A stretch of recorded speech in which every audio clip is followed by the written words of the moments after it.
आज की मैं अपनी वीडियो में आपको पाइथागोरस थ्योरम एक्सप्लेन करूँगी। पाइथागोरस थ्योरम को जब हम अप्लाई करते हैं तो हमारे पास यहाँ पर एक राइट एंगल ट्राइंगल होता है। राइट एंगल ट्राइंगल हमारे पास ये जो है हमारे पास ये 90 डिग्री कहलाता है। और हमारे पास ये चीज़ जो है ये बेस होती है और ये जो स्ट्रेट लाइन है हमारी ये हमारा परपेंडिकुलर होता है। और ये वाली जो हमारी है ये हमारा हाइपोटेन्यूज कहलाता है। तो ये दो साइड को अगर हम ऐड करो, ये दो हमारी साइड को जब हम ऐड करते हैं तो वो इक्वल होती है हाइपोटेन्यूज के।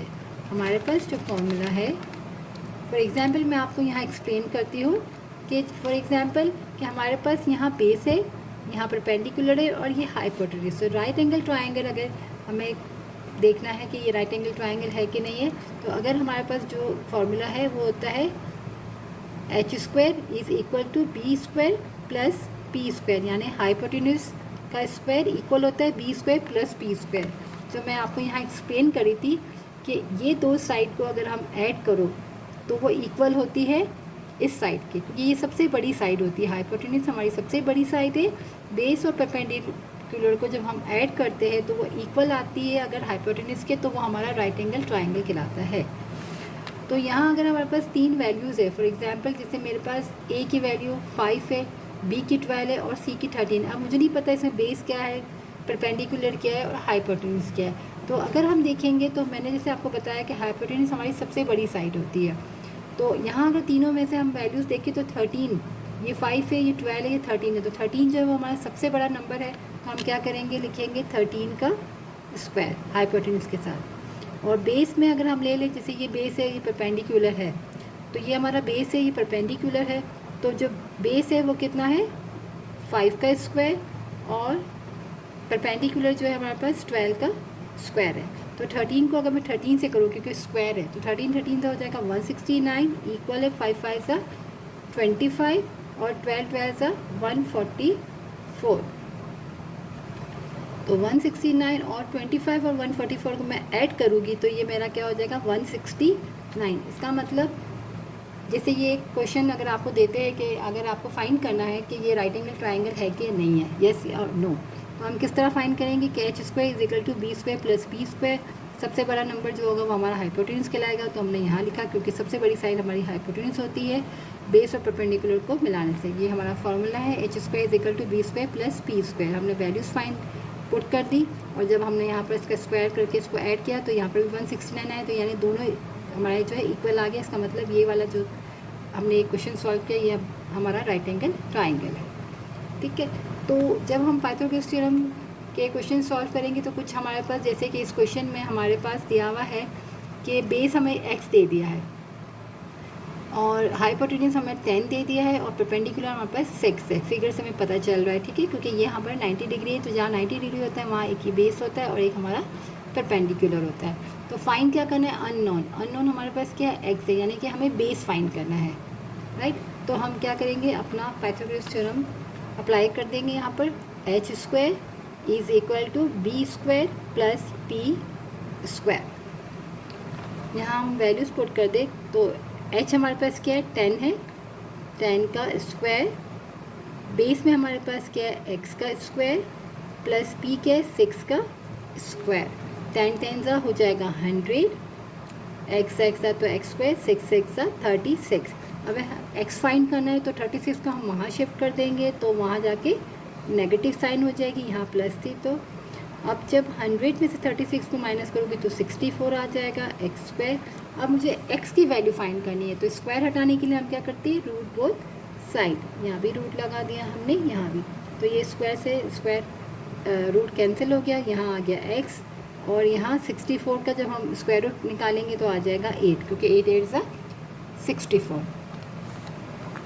किस तरह से होता है, अगर मैं बोलूँ रूट 64 है, राइट, तो हमारे पास क्या होता है, रूट का मतलब क्या होता है हाफ। हमने लिखा हाफ और 8 का स्क्वायर और हाफ पावर, तो क्या होता है ये स्क्वायर से ये कैंसिल हो जाता है, हमारा बचता है 8।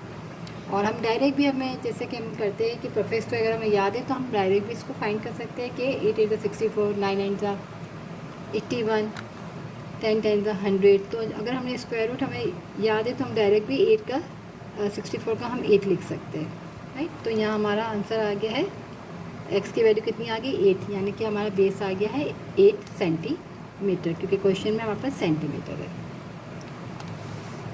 अब क्वेश्चन नंबर 2 में भी बोला है find the value of x, हमें बोला है एक्स की वैल्यू फाइंड करनी है। तो अगर हम यहाँ देखें तो हमारे पास यहाँ पर दो ट्राइंगल है, दो राइट एंगल ट्राइंगल है, जो एक ये राइट एंगल ट्राइंगल और एक ये। तो हमें बोला है हमें एक्स फाइंड करना है। तो अगर हम देखें तो ये एक्स कैसे फाइंड होगा, क्योंकि ये परपेंडिकुलर की लाइन है इसकी, तो ये तो मेरे पास गिवन नहीं है, अननोन है ये भी। तो अगर दो अननोन हो तो हमें क्या दो वैल्यूज़ होनी चाहिए, तो हम तीसरी फाइंड कर सकते हैं, राइट। तो यहाँ दो अननोन है, तो हम सबसे पहले ये देखें, इसमें दो ट्राइंगल है। तो यहाँ पर हमारे पास इस ट्राइंगल में बेस भी है, हाइपोटेन्यूज भी है, तो ये दोनों हम पुट करेंगे तो हमारे पास परपेंडिकुलर इसका आ जाएगा। फिर जब ये लाइन हमारे पास आ जाएगी तो ये दो गिवन होंगे, तो हम ये भी फाइंड कर सकते हैं। तो सबसे पहले हम क्या फाइंड करेंगे, ये लाइन यानी कि ए से डी हम मालूम करेंगे, यानी परपेंडिकुलर। और यहाँ पर 13 है हाइपोटेन्यूज है, और ये बेस जो है वो 5 है। तो जब फिगर बनी हुई होती तो हम इजीली पता चल जाता है कि यहाँ बेस दिया हुआ है, ये हाइपोटेन्यूज की वैल्यू है। अगर हमारे पास क्वेश्चन में वैल्यूज़ दी हुई हो और हमें खुद ट्राइंगल बनाना हो तो हम वो भी बना सकते हैं कि हमें दिया होगा कि हमारे पास 90 डिग्री ये है, तो हम पता चल जाएगा कि वो हमारा एक बेस बन जाएगा और एक हमारा परपेंडिकुलर वाली लाइन हो जाएगी। तो अब हम पहले ये सॉल्व कर लेते हैं। यहाँ पर हम क्या करेंगे, हम फार्मूला लिखेंगे अपना h² = b² + p का स्क्वायर। अब यहाँ पर हमारे पास ये बेस है, ये हाइपोटेन्यूज है, तो हमने लिखा 13 का स्क्वायर, 5 का स्क्वायर, और p जो है हमारे पास यहाँ से a से d तक है, तो हम लिख देते a से d का स्क्वायर। 13 13 का 169 इक्वल 5 5 का 25 = 8d का स्क्वायर। अब हम करेंगे 169 - 25 = 8d का स्क्वायर। 169 में से 25 को मैं माइनस करूँ तो आ जाएगा 144 AD का स्क्वायर। अब स्क्वायर हटाने के लिए हम कर देंगे रूट बोथ साइड, तो यहाँ से ये कैंसिल हो जाएगा, तो हमारे पास 144 का आ जाएगा 12। तो A से D की जो हमारे पास लेंथ आ गई है वो आ गई है 12। तो अब मेरे पास ये चीज़ आ गई है 12, ये 12 है, ये 15 है, तो ये वाला x मेरे पास फाइंड कर सकते हैं। वापस से हम क्या करेंगे, यही फार्मूला अप्लाई करेंगे, h² = b² + p²। अब हमारे पास h जो है वो कितना है 15 का स्क्वायर, b जो है वो x का स्क्वायर, और p हमने अभी फाइंड किया a से d यानी कि 12 का स्क्वायर। 15 को जब हम 15 से करेंगे तो हो जाएगा 225 x², और 12 को करेंगे तो 144। अब हम 144 को वहाँ शिफ्ट कर देंगे, 225 - 144 इक्वल है x का स्क्वायर। तो जब हम माइनस करेंगे 225 में से 144 को, तो हमारे पास आ जाएगा 81 का x²। अब हम स्क्वायर हटाने के लिए हमने रूट बोथ साइड किया, तो ये हमारा हो जाएगा 9 9 = 81x। तो x की वैल्यू हमारी आ गई है 9 आंसर।